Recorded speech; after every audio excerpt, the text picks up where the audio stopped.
Hi,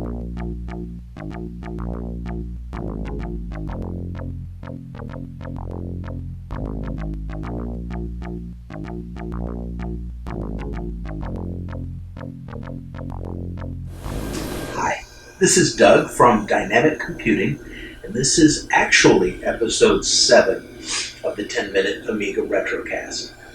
The other week when I did the one on the DC TV, somehow I had episode 7 in my head. I apologize.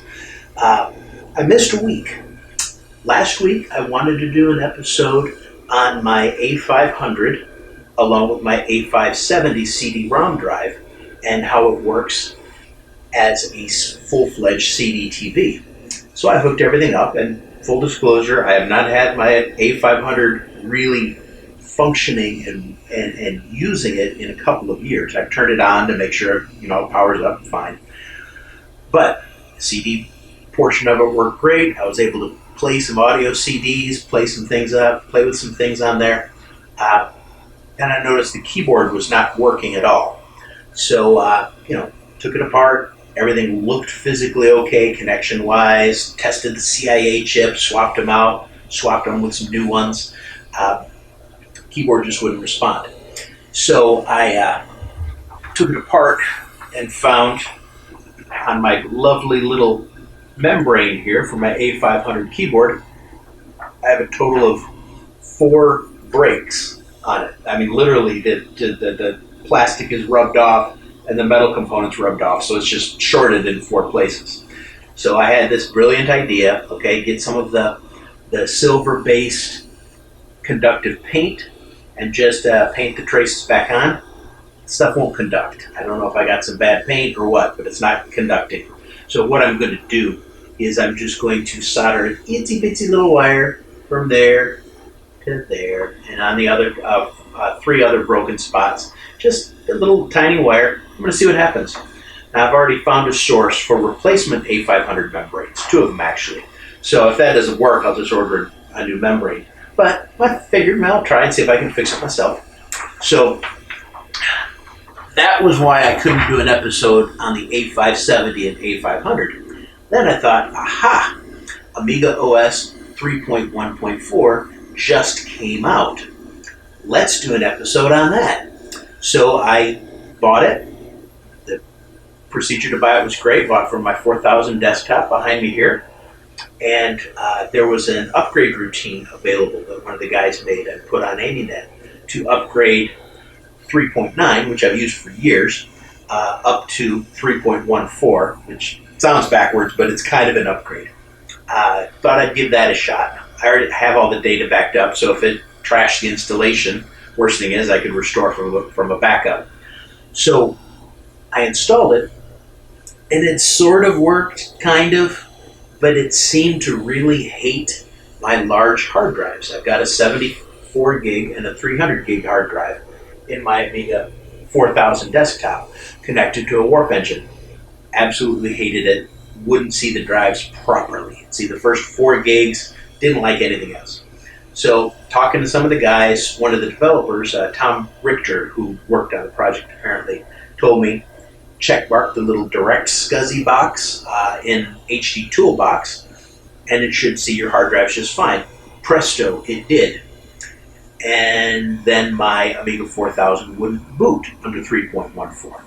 Now, in between this time, I just wiped out my whole installation and done a fresh install. Again, I don't care. I just reinstall everything. I didn't lose any data. It would install and seem to work okay if I had just the 4 gig partition up and running. Then it was okay. The minute I tried to introduce any of the large partitions, it would literally take 10 minutes to boot up. I'd turn it on and sit there for 10 minutes. Then the workbench screen would show up and everything would be fine. Didn't say it was validating the drives. So there's something quirky with 3.14 working with my warp engine SCSI drives.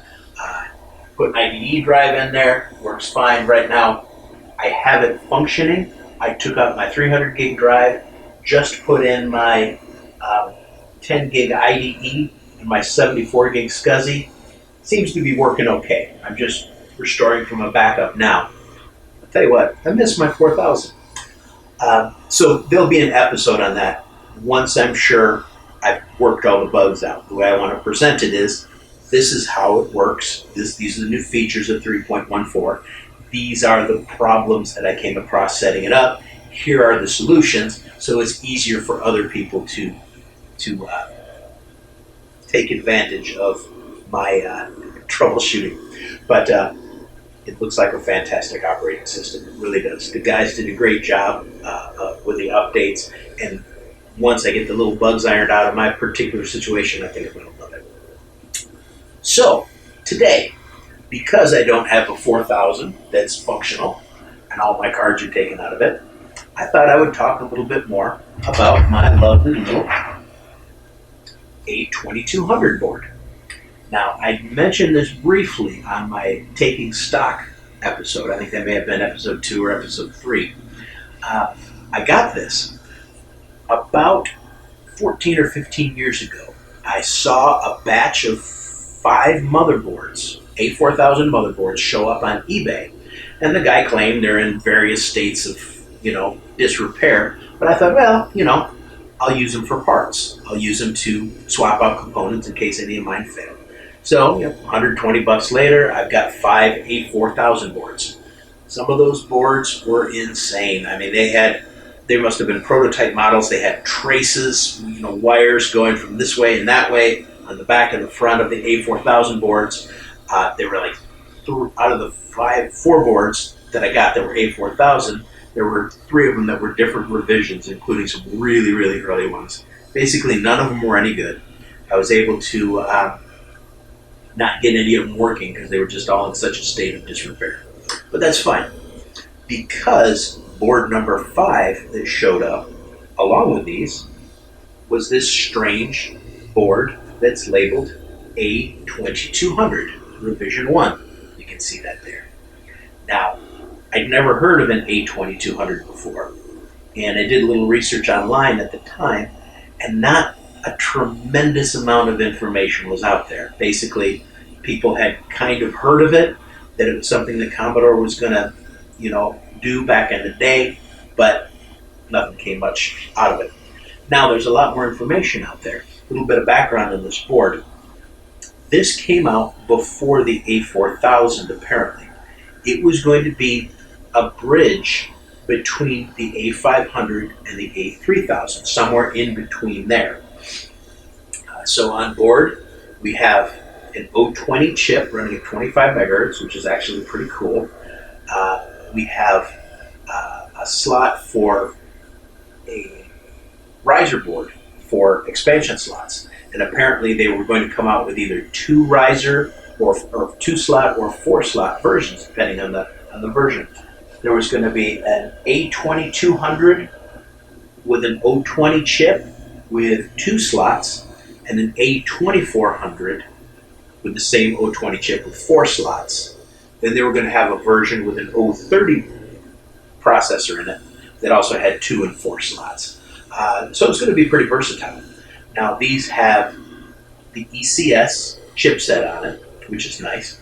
They came with 3.0 ROMs, which was also very nice.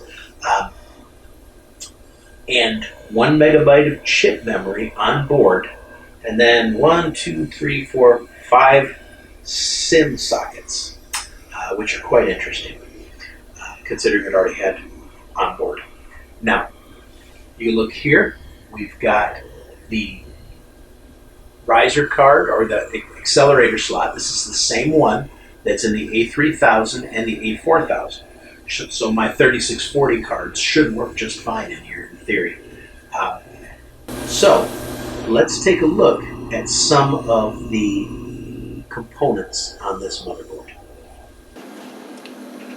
So here we've got a 25 megahertz O20 chip. That little guy soldered right on the board. Over here it comes with a socketed 68882 floating processor unit, which is kind of nice that we can add that on. We've got Ramsey here, This looks like a version 07 of Ramsey, not socketed, so we're stuck with what we have there unless we desolder that little guy. We've got Fat Gary. Again, I think an older version of Fat Gary here. Copyright 89, 1990. A Super Buster, which I believe is going to take care of the riser card for the expansion slots. Now I think that's the 1 megabyte of chip RAM right there. We've got the 3.0 ROM sockets there with 3.0 ROMs in them. Now here's a Commodore Bridget chip on there.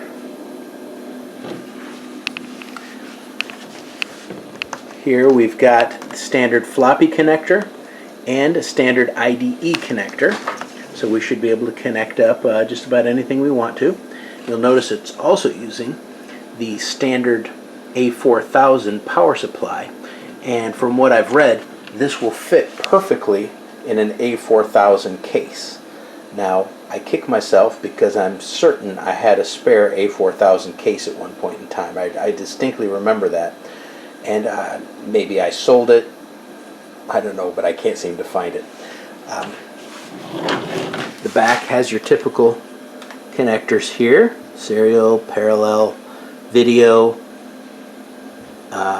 This looks like a A4000 keyboard connector. Standard audio. All that's pretty standard.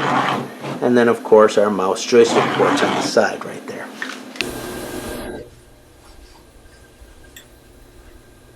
So, my goal with the A2200 is to get it working again. Now, I have had it booting in the past. I hooked up my A4000 power supply to it, put some RAM in there, and I could get it to the point where I could do the 2-finger mouse button boot and get it to the screen asking if you want to boot to this device or boot to that device. And I believe, if I recall, it would also boot to floppy. But at that time, I couldn't get the hard drive controller to work properly. I would not doubt that it has something to do with the ROMs that are in there, but I've got a couple of other sets of 3.1 ROMs. And from what I understand, it works perfectly well with A4000 ROMs. So I'll just put a different set of 4000 ROMs in there, and hopefully then the SCSI device will recognize the IDE just fine. But I want to get it working, and possibly even make it into a working, usable machine inside of the case.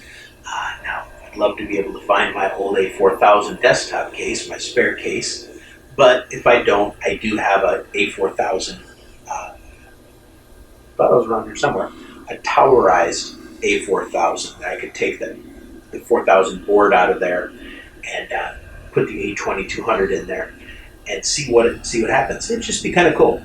Now, this is not a particularly common motherboard. I know of maybe 3 or 4 of them that I've seen floating around as I'm looking online. 3 or 4 people who have run into them or have them, and that's about it. There could be dozens of them out there, and people just don't talk about it, but I have not seen that many of them.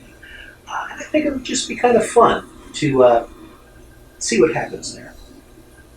Now, I'll have that video up and running in the next couple of weeks. I'm going to clean up the board, make sure everything works on it, check the components, and then I'll do a video of putting it all together and getting everything working and booting, if it does it.